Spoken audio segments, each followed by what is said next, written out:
তোরা কই পাবি অমূল্য রতন আমার মায়েরই মতন রে নাই দরদি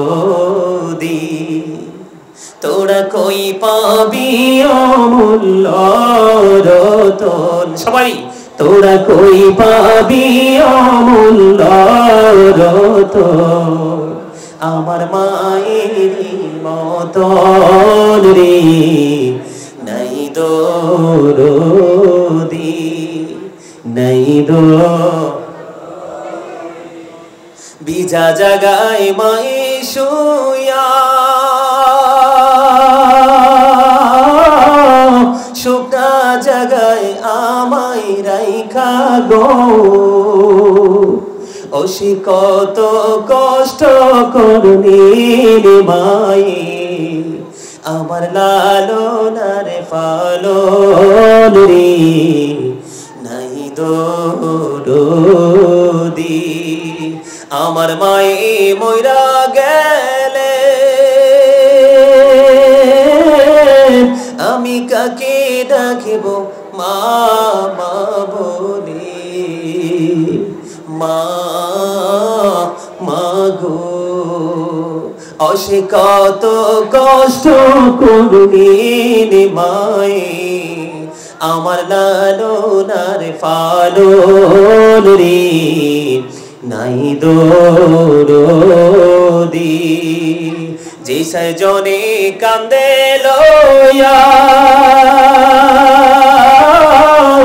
তোমরা কোথায় যাও গো মাকে নিয়া ও খুলে দাও মায়ের মুখের কাফন দেখি জনমের মতন রে নাই দরদি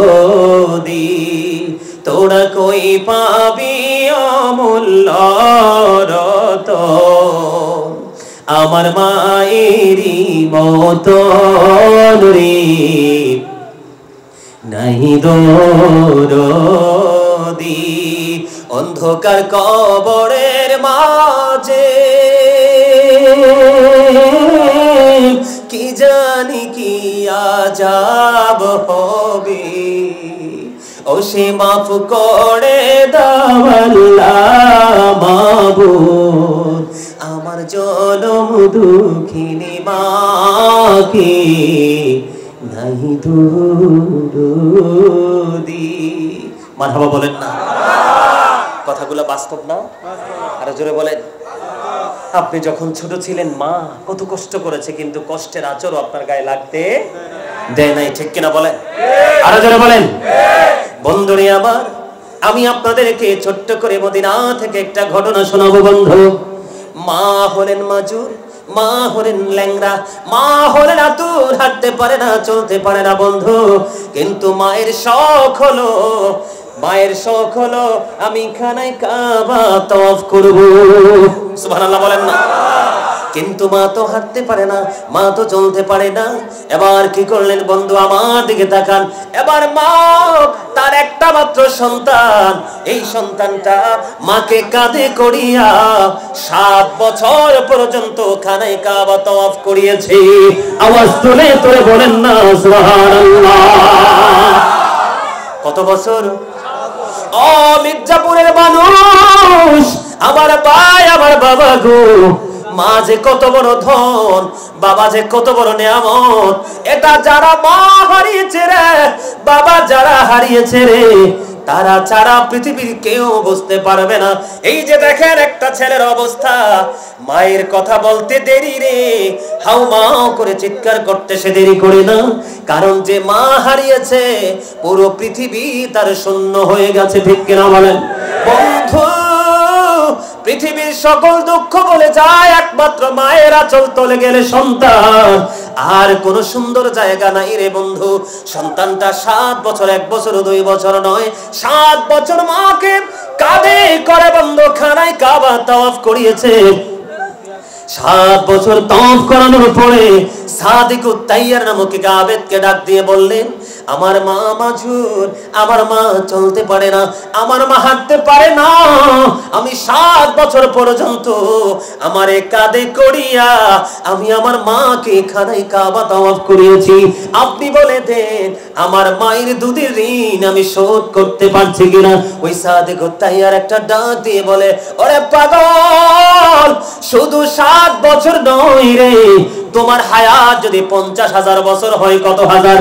তোমার হায়াত যদি 50,000 বছর হয় রে, 50,000 বছর হায়াত পাওয়ার পরে যদি তুমি তোমার ওই দুঃখিনী মাকে তুমি যদি কাঁধে চড়াইয়া খানায় কাবা তাওয়াফ করো, ওই যে তুমি গভীর রজনীতে গোটা পৃথিবীর মানুষ ঘুমিয়েছিল রে, তুমি তোমার মায়ের বুকের স্তন চেপে ধরে তুমি দুধ পান করেছিলে। মাত্র একটা রজনী, মাত্র একটা রাত্র তুমি মায়ের ওই নিবিড় রজনীতে পৃথিবীর সকল মানুষ ঘুমিয়েছিল, তোমার বাবাও পাশে শুয়েছিল কিন্তু বাবাও ঘুমিয়েছিল। বন্ধু, মা দুঃখিনী কখনো ঘুমায় নাই, মায়ের স্তন চেপে ধরে তুমি দুধ পান করেছিলে মাত্র একটা রাত্র।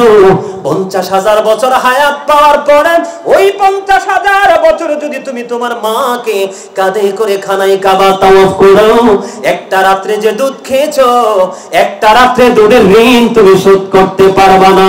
আওয়াজ তুলে তুলে বলেন না আল্লাহু আকবার। মা শব্দটা তো অতি ছোট কিন্তু অনেক বেশি প্রেমময়। কথা বলেন না কেন? আমার কাছে মনে হয় ও বন্ধু, মা শব্দটা পৃথিবীর সবচেয়ে মধুর। জোরে জোরে কন্যা সুবহানাল্লাহ।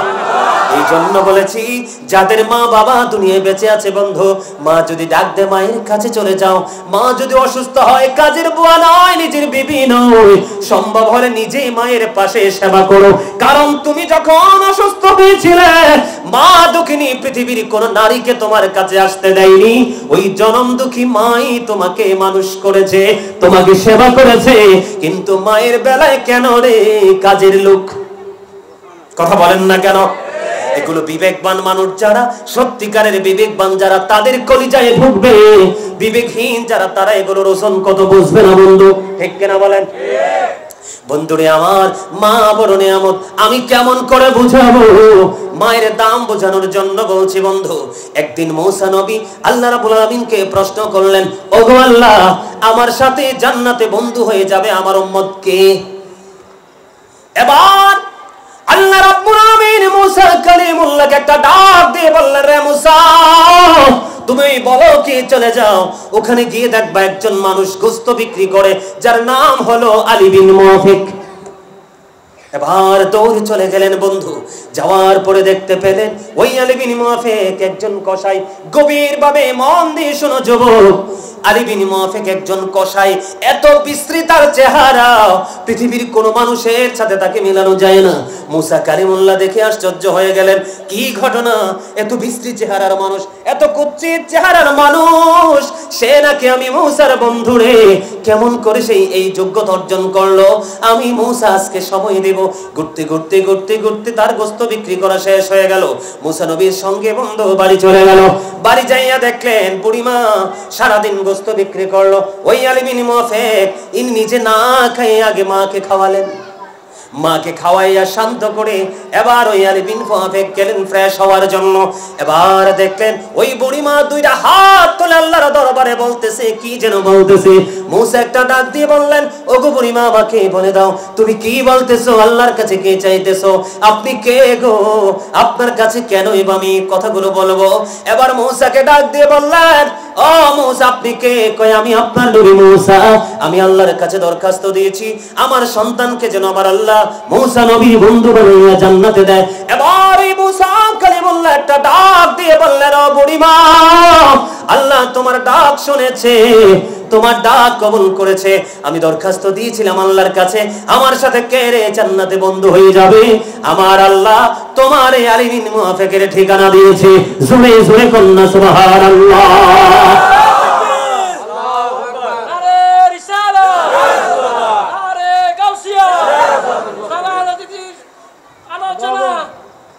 আলহামদুলিল্লাহ বলেন। আমার দিকে তাকানো বন্ধু, বুখারী শরীফ থেকে একটা হাদিসের অংশ বিশেষ আমি আপনাদেরকে শোনাই। মায়ের মর্যাদা বোঝানোর জন্য হযরত জুরিজ নামে একজন আল্লাহওয়ালা বুজুর্গ ছেলে ছিল। এদিক তাকান, আমি আলোচনা গুছিয়ে দিচ্ছি বন্ধু, আমার দিকে তাকান। আলী বিন মুআফিক, এটা দেখছেন মুসা নবীর বন্ধু হয়েছে, আর মা বাবার সাথে কেমন করে আচরণ করতে হবে এই হাদিস থেকে বন্ধু শিক্ষা নিয়ে নেবেন। আমি আপনাদেরকে বিরক্ত কোনোভাবে আলোচনা শোনাবো না বন্ধু। জুরিজ ছিলেন আল্লাহওয়ালা বুজুর্গ। আমরা যেমনি করে দলবদ্ধভাবে মসজিদে গিয়ে নামাজ পড়ি, আজকে যেমনি সবাই সম্মিলিতভাবে আলোচনা শুনেছি, ইবাদত করতে এসেছি, কিন্তু জুরিজ এমন ভাবে আমল করতে তিনি পছন্দ করতেন না। একা একা একা একা তিনি আমল করতে পছন্দ করতেন। তিনি কি করলেন, দেখতে দেখতে তিনি একদিন মাটির একটা হুজরা বানালেন। লোকালয় থেকে, মানুষ থেকে অনেক দূরে তিনি এখানে একা একা আল্লাহর গোলামি করতেন, ইবাদত করতেন। করতে করতে করতে করতে একদিন নামাজরত অবস্থায় বাহিরে তার মা চলে গেল। গভীর মনোযোগ যুবক, হৃদয় দিয়ে শোনো বন্ধু। এবার এই জুরিজ তিনি নামাজরত অবস্থায়, কিন্তু হুজরার বাহির থেকে এসে মা ডাকছে, বাবা বাবা, আমি মা এসেছি তোমার সাথে দেখা করব। কিন্তু জুরিজ তো নামাজ পড়ে, গভীর খেয়াল, জুরিজ নামাজ পড়তেছে, আমার আল্লাহকে ডেকে ডেকে বলছেন, আল্লাহ আমি তো নামাজ দাঁড়িয়ে গেলাম, আমি কি মায়ের ডাকে সাড়া দিব নাকি আমি নামাজটা চালিয়ে যাব? এবার বন্ধু ওই হযরত জুরিজ তিনি চিন্তা করলেন, না, নামাজে যেহেতু দাঁড়িয়ে গেছি, নামাজটাই শেষ করে নেই, পরে মায়ের সাথে দেখা করব। কিন্তু তিনি নামাজ শেষ করার পরে বাইরে এসে দেখে মা নাই, চলে গেছে। একদিন চলে গেল, আবার দ্বিতীয় দিন মা আসলো সন্তানের সাথে দেখা করার জন্য। আজকে দ্বিতীয় দিন এসে দেখে, এটা কিন্তু বাংলা বই না বন্ধু, এটা বুখারী শরীফের হাদিস। আবার দ্বিতীয় দিন আবার আসলো ওই জুরিজের মা জুরিজের সাথে দেখা করার জন্য। আজকেও জুরিজ নামাজরত অবস্থায়, গতকালকের মতো আজকেও বন্ধু নামাজ চালিয়ে গেল। নামাজ শেষ করার পরে আবার চাইয়া দেখলেন, বাইরে আইসা দেখে আজকেও তো মা নাই, আজকেও মা চলে গেছে। 2 দিন চলে গেল, তৃতীয় দিন আবার আসলেন, আবারও এসে দেখলেন মা, ছেলেটা হুজরার মধ্যে নামাজরত অবস্থায়। আজকেও মা ডাকতেছেন, বাবা গো আমি মা এসেছি, দেখা করো, একটুখানি দেখা করো। কিন্তু আজকেও জুরিজ নামাজরত অবস্থায় ছিল। জুরিজ আজকেও নামাজ শেষ করলো। নামাজ শেষ করার পরে বাইরে চলে আসলো। বাইরে চলে এসে দেখে আজকেও মা নাই, মা চলে গেছে। একে একে 3 দিন আসলো, কিন্তু মার সাথে দেখা করলো না। ছেলেটা নামাজ পড়তেছে, আল্লাহর কদমে সেজদা দিতেছে। গভীরভাবে খেয়াল করেন, সেজদা হলো আল্লাহর কাছে সবচেয়ে দামি, সবচেয়ে পছন্দের ইবাদত হলো এই কপাল আল্লাহর কুদরতে কদমে লাগায়া দিবেন। কিন্তু নামাজ ছেলেটা পড়তেছে, একদিন করে 3 দিন মা আসলো, দেখা হলো না, দেখা দিল না। এবার কি করলেন, তৃতীয় দিন মা কষ্ট পাইলেন। মা কত বেশি দামি, আল্লাহর কাছে মায়ের ডাক কত সহজে পৌঁছে দেখেন। এবার মা 3 দিন হলো দেখা পেল না। তৃতীয় দিন যাওয়ার সময় বলল, আল্লাহ এক এক করে 3 দিন আসলাম, ছেলেটার সাথে দেখা করতাম, ছেলেটা দেখা দিল না। ওগো আল্লাহ, আমি মা তোমার কাছে অভিশাপ দিয়ে গেলাম, আমার ওই ছেলেটাকে তুমি বেশ্যা মহিলার মুখ না দেখাইয়া তারে মরণ দিও না। আওয়াজ করে বলেন না নাউজুবিল্লাহ।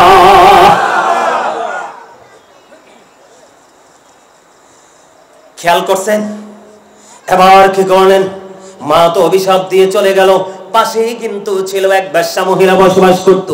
বেশ্যা তো বোঝেন, বিয়ে শাদী ছাড়া, বৈধভাবে ছাড়া অবৈধভাবে বেগানা পুরুষের সাথে মেলামেশা। যখন ওই জুরিজের মা জুরিজকে অভিশপ্ত করে চলে গেলেন, ঠিক তখনই ওই এলাকায় একজন বেশ্যা মহিলা ছিল, যার গর্ভে তখনই সন্তান ছিল। নাউজুবিল্লাহ বলেন আর জোরে। বন্ধুরে আমার, ওই বেশ্যা মহিলার ধীরে ধীরে বাচ্চা পেটে বড় হতে লাগলো। বড় হইতে হইতে হইতে হইতে একদিন বাচ্চাটা প্রসব করলো। প্রসব করার পরে এবার যখন বাচ্চা আসলো, যেহেতু তার স্বামী নাই, প্রশ্ন আসবে কি আসবে না? এবার বন্ধু মহিলাকে প্রশ্ন করা হলো, ওই তুমি বাচ্চা কোথায় পেয়েছো? এতদিন কিন্তু বেশ্যা মহিলার জুরিজকে নিয়ে কোনো ইন্টারেস্ট নাই। মা যেদিন থেকে অভিশাপ দিয়ে গেল, ওই পরেই বেশ্যা মহিলাকে প্রশ্ন করা হলো, বাচ্চা কোথায় পেলে তুমি? এবার ওই বেশ্যা মহিলা ডাক দিয়ে বললেন, ওই বাচ্চা আমি এনেছি জুরিজ থেকে। আওয়াজ তুলে কন্যা নাউজুবিল্লাহ। বলেন আপনারা জুরিজ কি জানে? ও তো আল্লাহওয়ালা, সে শুধু তার ইবাদতে মশগুল, আল্লাহর ধ্যানে মশগুল। সে তো বেশ্যা মহিলাকে দেখেও নাই, মেলামেশা থাক দূরে। কিন্তু কোনটা, ঘটনা কোথায়? কথা বলেন না কেন? ঘটনা কোথায়? মায়ের যে ছোট্ট একখানা এক লাইনের চিঠি আল্লাহর কাছে কবুল হয়ে গেল। এবার বন্ধু বেশ্যা মহিলা যখন এই জুরিজের কথা বলল, তৎকালীন সময়ে মানুষগুলো কি করলেন? দৌড়ে ছুটে আসলেন, জুরিজকে প্রহার করতে শুরু করলেন, তার ওই মাটির হুজরাটা ভেঙে ফেললেন। কিন্তু জুরিজ তো জানে না তাকে কেন প্রহার করছে। জুরিজ ডাক দিয়ে বললেন, আমার অপরাধটা কি, আমাকে একটুখানি বলবে কি তোমরা? এবার ওই জুরিজকে ডাকার পরে জুরিজকে বলল, তুমি বেশ্যা মহিলার সাথে মিলন করেছো, ওর বাচ্চা প্রসব করেছে, এই জন্য তোমারে সাজা দিব আমরা। এবার জুরিজ একটা ডাক দিয়ে বললেন, তোমরা আমাকে একটা গটি পানি দাও। একটা গটি পানি যখন দিল, আর এদিক দিয়ে বললেন, বাচ্চাটাকে আমার কাছে নিয়ে আসো। ওরা অসংখ্য মানুষ এর সত্যতা যাচাই দেখতে আসলো। এবার কি করলেন? জুরিজ ওযু বানাইয়া 2 রাকাত নামাজ পড়লেন। নামাজ শেষ করার পরে এই লোকালয়ের মাঝখানে ডাক দিয়ে বললেন, বাচ্চাটাকে আমার কাছে নিয়ে আসো। বাচ্চাটাকে ওনার কাছে যখন আনা হলো, বাচ্চাটার পেটটার উপর একটা হাত দিয়ে জুরিজ বলল, বাবু বলো না তোমার বাবা কে? ওই ছোট্ট বাচ্চার অটো জবান খুলে গেল। ওই ছোট্ট বাচ্চা দেখিয়ে দিল, ওই রাখাল আমার বাবা। আওয়াজ করে বলুন আল্লাহু আকবার। আপনারা বলেন মায়ের অভিশাপটা কতটুকু ছিল? বেশ্যা মহিলার মুখ না দেখাইয়া তারে মরণ দিও না। এখন বেশ্যা মহিলার মুখ দেখছেনি? আমার কথা কন না কেন? এবার এটা হলো একটা সাবজেক্ট, একটা সাইড। আর একটা সাইড হলো জুরিজ কতটুকু আল্লাহওয়ালা, কতটুকু বুজুর্গ, কতটুকু আল্লাহর ওলি। আপনি আমি হাত দিলে জীবনও বাচ্চা কথা বলবে না, সময় না হওয়া পর্যন্ত, ঠিক কিনা বলেন? কিন্তু জুরিজ কেমন আল্লাহর ওলি ছিল? ওই বাচ্চার পেটটার উপর হাতটা দিতে দেরি, বাচ্চাটার জবান খুলতে দেরি হলো না। তাহলে আপনারা আমাকে বলে দেন, তাহলে এত আল্লাহওয়ালা, এত বুজুর্গ হওয়ার পরেও যদি মায়ের অভিশাপ থেকে বাঁচতে না পারে, তাহলে এই পশ্চিম মির্জাপুরের ছেলেরার উপায় আসেনি? তাহলে মা বাবার কলিজায় আগুন দেওয়া যাবে কি যাবে না? আরো জোরে। বাবা যা চায় তা দিতে হবে সামর্থ্য অনুযায়ী, মা যা চায় তা দিতে হবে। মায়ের কাপড় না থাকলে কাপড় কিনে দিতে হবে, মার ওষুধ না থাকলে ওষুধ কিনে দিতে হবে। বন্ধু আমি আজকে বলে গেলাম, আপনারা প্রমাণ করে দেখবেন, সত্যিকারের মা কোনোদিন সন্তানের কাছে এমন কিছু চায় না যেটা আমার সন্তানের জন্য কষ্টকর। সত্যিকারে বাবা কোনোদিন সন্তানের কাছে এমন জিনিস চায় না যেটা সন্তানের জন্য কষ্টকর। দেখবেন 30 লক্ষ 50 লক্ষ টাকা বিদেশ গিয়ে মায়ের খেয়ে আসে, মা ডাক দিয়া বলে, বাবা গো আমার টাকার প্রয়োজন নাই, আমি গাছতলায় থাকবো, কিন্তু তোমাকে নিয়ে থাকতে চাই বাবা। টাকা চলে গেছে, যাও তুমি আমার কলিজার ধন আমার কাছে ফিরে আসো। কিন্তু শাশুড়ি কোনোদিন এই কথা বলবে না। কথা বলেন না কেন? শাশুড়ি কোনোদিন এই কথা বলবে না। শাশুড়ির প্রেম হলো স্বার্থের মধ্যে সীমাবদ্ধ, আর মা বাবার প্রেম নিঃস্বার্থ, এটার কোনো লিমিট নাই। শ্বশুর শাশুড়ির প্রেমের মধ্যে লিমিট আছে। আজকে বউকে একটা থাপ্পড় মেরে শ্বশুর বাড়ি যান, দেখবেন মুরগি তো নয় বটি আপনার দিকে এগিয়ে আসবে। কথা বলেন না কেন? বর্তমান সময়ের ছেলেরা বাবা মার চাইতে বেশি প্রাধান্য দেয় শ্বশুর শাশুড়িকে। মনে রাখবেন, শ্বশুর শাশুড়ির পায়ের নিচে সন্তানের জান্নাত নয়, সন্তানের জান্নাত হলো গর্ভধারিণীর মায়ের পায়ের নিচে। এখন অনেক শ্বশুর শাশুড়ি মন খারাপ করতে পারে যে হুজুর আমাদেরকে ছোট করে বলছে, ও শ্বশুর শাশুড়ি যারা হয়েছেন তারা কেন টেনশন করেছেন? ঘুরে ফিরে আপনিও তো কোনো না কোনো ছেলে মেয়ের বাবা মা, তাহলে জায়গাটা তো আপনারও আছে। তাহলে মন খারাপ করার কোনো দরকার নেই। নিজের ছেলেকে আমার করে আরেকজনের কলিজায় আগুন দিয়ে নিজের ঘরে অটো আগুন জ্বালানোর কোনো প্রয়োজন নাই, ঠিক কিনা বলেন? ওই ছেলের মাকে মায়ের কাছে থাকতে দেন। আরে ভাই, আপনার কাছে তার কলিজার টুকরা মেয়েকে কোলে পিটি করে মানুষ করে বিয়ে অনার্স কমপ্লিট করিয়ে আপনার ঘরের ঘরুনি বানিয়ে দিয়েছে, রান্না বান্না সব আপনাকেই তো করে খাওয়ায়। অনেক ঘরে দেখা যায় মেয়ের মাটা আসলে বন্ধু বিন্দু পরিমাণ ইজ্জত পায় না, আছে না নাই? ওই যে শুরু থেকে বলেছি, আল্লাহ রাসূলের কথা মেনে ছেলেকে বিয়ে দেন, মেয়েকে বিয়ে দেন, দেখবেন পৃথিবী হয়ে যাবে এক প্রেমের বাগান, ঠিক কিনা বলেন? উল্টা পাল্টা কাজ করতে করতে পৃথিবীটাই তো উল্টা হয়ে গেছে। আরে জোরে বলেন না। আর একটা হাদিস কি শোনাবো না শেষ করে দিব? আমার কিন্তু আলোচনার সময় শেষ। আরেকটা হাদিস অত্যন্ত প্রেমময়, অত্যন্ত শিক্ষণীয়, আপনারা সবাই রাজি থাকলে শোনাবো। এই হাদিসটাও বুখারী শরীফের। এটার মধ্যে তিনটা অপশন আছে, গভীরভাবে মন দিয়ে শুনবেন। বন্ধুরে আমার দিকে তাকান, এদিকে তাকান। 3 জন লোক সফরে বের হলো। এদিকে দয়া করে কেউ কথা বলবেন না, ডোন্ট ডিস্টার্ব মি। আমার দিকে তাকান। 3 জন ছেলে, কয়জন? এটা কিন্তু বুখারী শরীফের হাদিস। কেন? আজকে আপনাদের যে পাহাড়ের চূড়ায় উঠছি, লাল মাটি বেয়ে বেয়ে আমার গাড়ি তো নিচের দিকে চলে যাচ্ছিল। আমি এই বাচ্চাদেরকে অনেক দোয়া করি, সবগুলো বাচ্চা নিজের গাড়ি ছেড়ে আমার গাড়িটাকে আপনার ধাক্কা দিয়ে উপরে উঠিয়ে দিল। আলহামদুলিল্লাহ বলেন। আমাকে যে ছোট ছোট বেই ঝুলানো ছেলেগুলো, সবগুলো ছেলে আমাকে প্রোটেকশন দিয়ে এনেছে, আমি অনেক খুশি হয়েছি। সব সময় প্রাপ্তবয়স্ক যায়, আজকে অপ্রাপ্ত বয়স্ক ছেলেরা নানায় দিদি দিতে আমাকে নিয়ে আসলো। আলহামদুলিল্লাহ বলেন। এটাই হলো আপনার সন্তানের জন্য বড় শিক্ষা।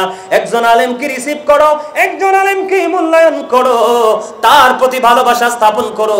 এই বাচ্চাটা কোনোদিনও অমানুষ হবে না, কারণ তার ভালোবাসার মানুষ হলো গাজী সুলাইমান। ঠিক কিনা বলে? সে আলোচনা শুনবে, আমার হুজুরের আলোচনা আমি শুনবো, এখান থেকে শিখবো এবং বাস্তব জীবনে বাস্তবায়ন করবে। এই জন্য প্রত্যেকটা বাবাকে বলবো, সত্যিকারের আলেম ওলামাদের দিকে ছেলেদেরকে এগিয়ে দিবেন। দান করতে গেলে ছেলেটার হাত দিয়ে দিবেন, মসজিদে গেলে পাঞ্জাবিটা পরাই আগে দিয়ে দিবেন। এই ধীরে ধীরে ধীরে ধীরে শিক্ষা নিয়ে বড় হবে। এই সন্তান আপনার দেশের জন্য, সমাজের জন্য, পুরো জাতির জন্য আলো হয়ে যাবে। ঠিক কিনা বলেন? 3 জন লোক সফরে বের হলো। সফর করতে করতে বিকেল হয়ে গেল। এখন তারা পাহাড়ের গুহায় আশ্রয় নিল। আশ্রয় নেওয়ার পরে গুহার মধ্যে ঢুকেছে যে প্রবেশ দিয়ে, ওই প্রবেশ পথের মধ্যে তারা 3 জন গুহার মধ্যে ঢোকার পরে উপর থেকে বিশাল বড় এক পাথর ধসে পড়লো। ও বন্ধু, তারা যে প্রবেশ করেছে, প্রবেশ পথ বরাবর এসে ধসে পড়ে পথটাকে বন্ধ করে দিল। হাদিস শরীফের মধ্যে এসেছে, রাসূল বলেছেন, পৃথিবীর কারো শক্তি নাই এই পাথর সরাইবার, যদি আল্লাহ রাব্বুল আলামিন কুদরত থেকে না সরায়। কিন্তু পাথর তো তাদের মুখটা বন্ধ করে দিল, তাদের বের হওয়ার রাস্তাটা বন্ধ করে দিল। পৃথিবীর কোনো মানুষ জানে না, মা বাবা ভাই বোন আপন স্বজন রিলেটিভ পার্সনরাও কেউ জানে না। এখন 3 জন চিন্তা করলেন, আমরা এখন কি করব? পৃথিবীর কাউকে মেসেজ দিতে পারবো না, আমার কাছে মোবাইলও তো নাই, তৎকালীন সময়ে মোবাইল তো ছিল না। 3 জন মনে মনে চিন্তা করলেন যে আমরা চিন্তা করলাম কি, আমাদের চিন্তা হলো আমরা আপন আপন প্রিয় আমল যেটা ছিল আমাদের জীবনে, ওই আমলের উসিলা দিয়ে আমরা আল্লাহর কাছে আজকে দরখাস্ত দিব, দেখি আল্লাহ আমাদের কি বিপদ থেকে উদ্ধার করে কিনা। জোরে জোরে বলেন না সুবহানাল্লাহ। হয়ে গেল। আয়েশা দেখে মা ঘুমিয়ে গেছে, বাবাও ঘুমিয়ে গেছে। এখন দুধ তো এখনো দহন করা হয় নাই। জলদি জলদি করে একটা পাত্র হাতে নিয়েছে, দুধ দহন করলো। দুধ দহন করার পরে তার সন্তান এসে বাবার পা জড়িয়ে ধরে বলল, বাবা, বাবা গো, দাদা দাদু ঘুমিয়ে গেছে, তুমি তো দুধ দহন করেছো গো বাবা, আমাকে একটুখানি দুধ দাও না, আমি একটুখানি দুধ পান করব। এবার ওই রাখাল ওই কাঠুরি একটা ডাক দিয়ে বলল, আমি প্রতিদিন কাঠ কেটে এসে দুধ দহন করে আমি আর বাবা মাকে আগে পান করাই। আজকে এসে দেখেছি মা ঘুমিয়ে গেল, বাবা ঘুমিয়ে গেল। বাবা গো, আমি আমার মা বাবাকে যতক্ষণ না পর্যন্ত দুধ খাওয়াইতে না পারবো, তুমি আমার সন্তান হলেও আমি একটা ফোঁটা দুধ তোমাকে আমি আগে খাওয়াবো না। আওয়াজ তুলে বলেন না সুবহানাল্লাহ।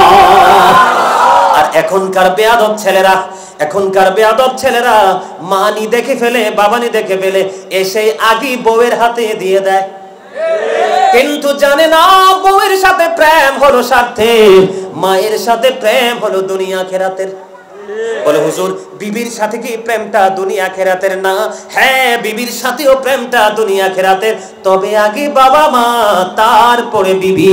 বলে হুজুর, একটা एग्जांपल দেই হাদিস শরীফ থেকে, এটার সাথে সম্পৃক্ত। আমার রাসূলকে প্রশ্ন করা হলো, নবী গো, আমার মা এবং আমার বিবি দুজন কখনোই এক হয়ে থাকতে পারে না, এখন আমি কি করব? আমার নবীজি বললেন, মাকে কিছু বলা যাবে না, বিবিকে তালাক দিয়ে দাও। মায়ের মর্যাদা বোঝানোর জন্য বলছি, এটা আমি আমার বানিয়ে বলছি না। দেখছেন নি মায়ের মর্যাদা কত, মায়ের সম্মান কত।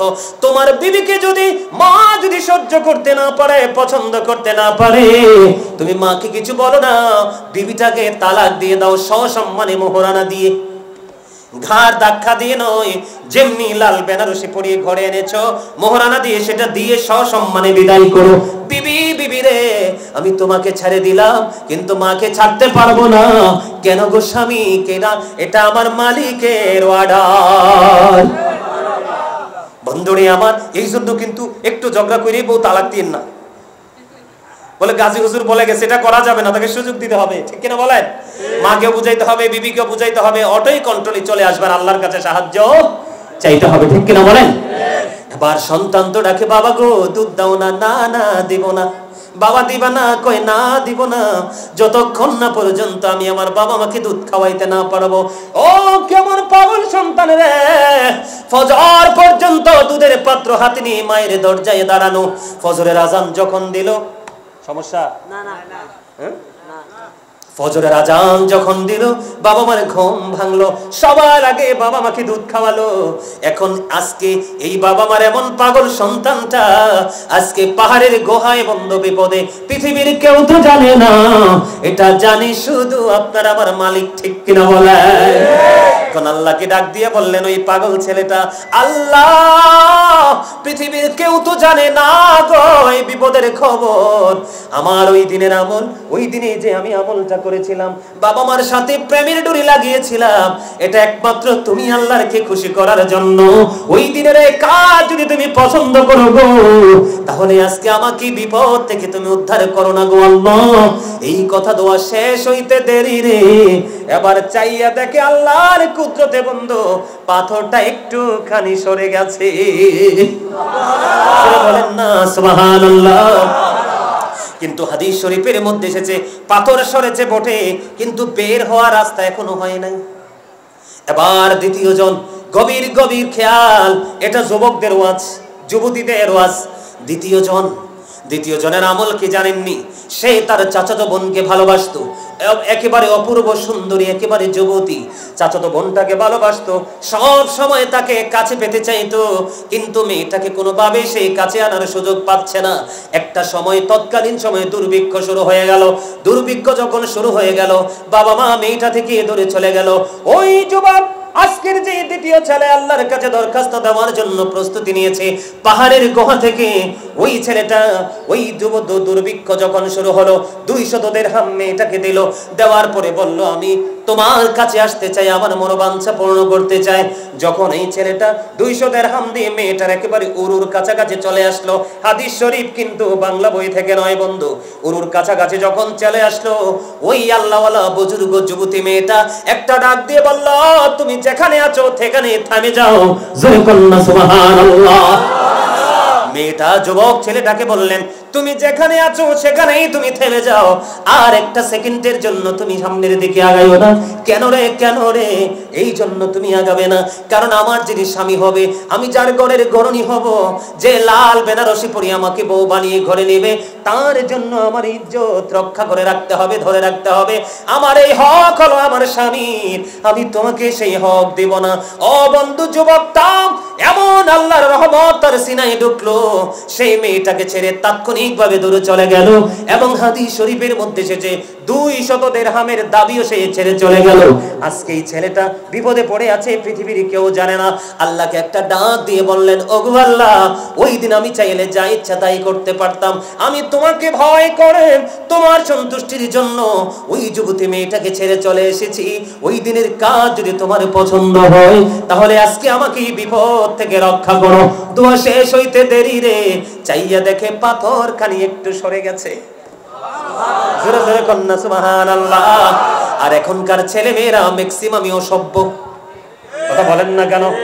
আরো জোরে বলেন না। জিনা ব্যভিচার সমকামিতা বাড়ছে কিনা? আরো জোরে বলেন না কেন? এই আমার দিকে তাকান, উপযুক্ত দুইটা মেয়ে একই কাঁথার নিচে ঘুমাইতে পারবে না।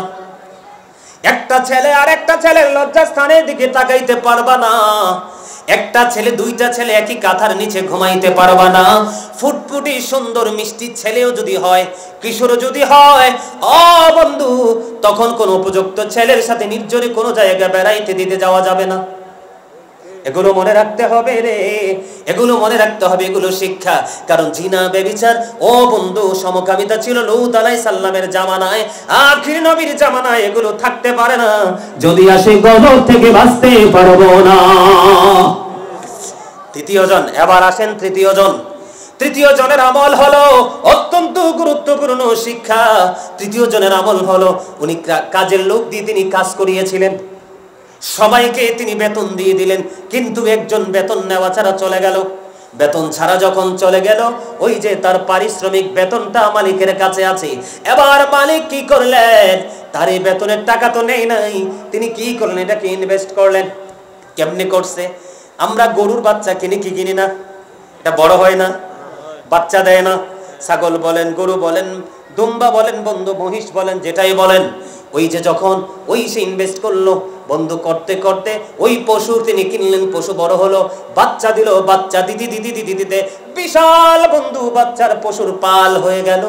এবার ওই তৃতীয় জন ওনার কাছে হঠাৎ করে একদিন ওই কাজের লোক আসলো, আইসা বলে, মালিক আপনার মনে আছে কিনা জানি না, আমি আপনার গোলামি করেছিলাম, কিন্তু আমার গোলামির বেতন তো আপনি দেন নাই, আমি এটা ছাড়াই চলে গেলাম, আজকে আমি আপনার কাছে এসেছি আমার বেতন নেওয়ার জন্য, আমার পাওনাটা বুঝে নেওয়ার জন্য একটু দয়া করে দিবেন কি?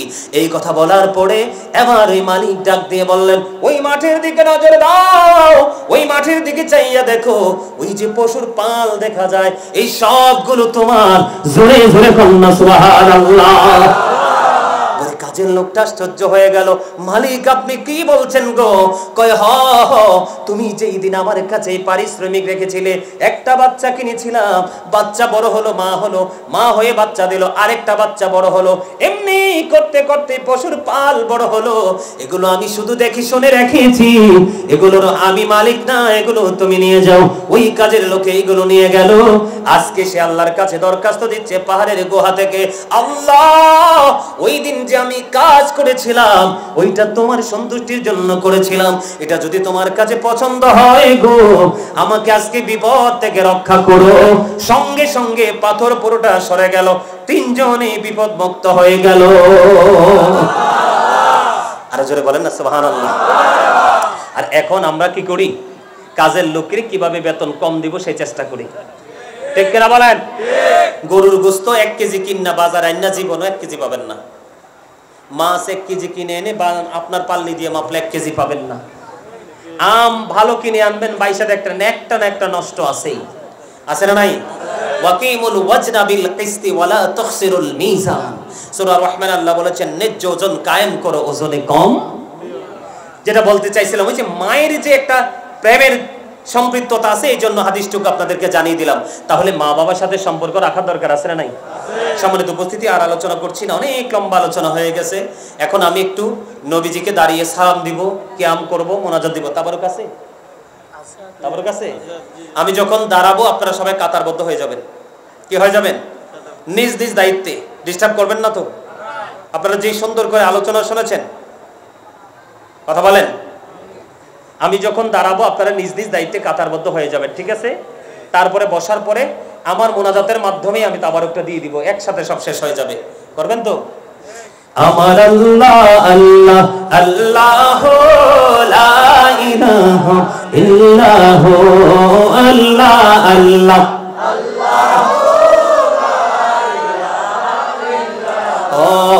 আপন নূর দিয়া আল্লাহ করিয়া সৃজন, আরশের পরে কুরসির তরে রাখিলেন গোপন নবীজি। আল্লাহ আল্লাহ মহব্বতে, এটা মজার জিকির, মজার জিকির। আল্লাহ আল্লাহ আল্লাহ লা ইলাহা। ও মনটাই আমার চাই যে শুধু যেতে মদিনায়, অবজীবনের বোঝাই যত সে তো বোঝে না নবীজি। আল্লাহ আল্লাহ লা ইলাহা ইল্লাহ আল্লাহ আল্লাহ।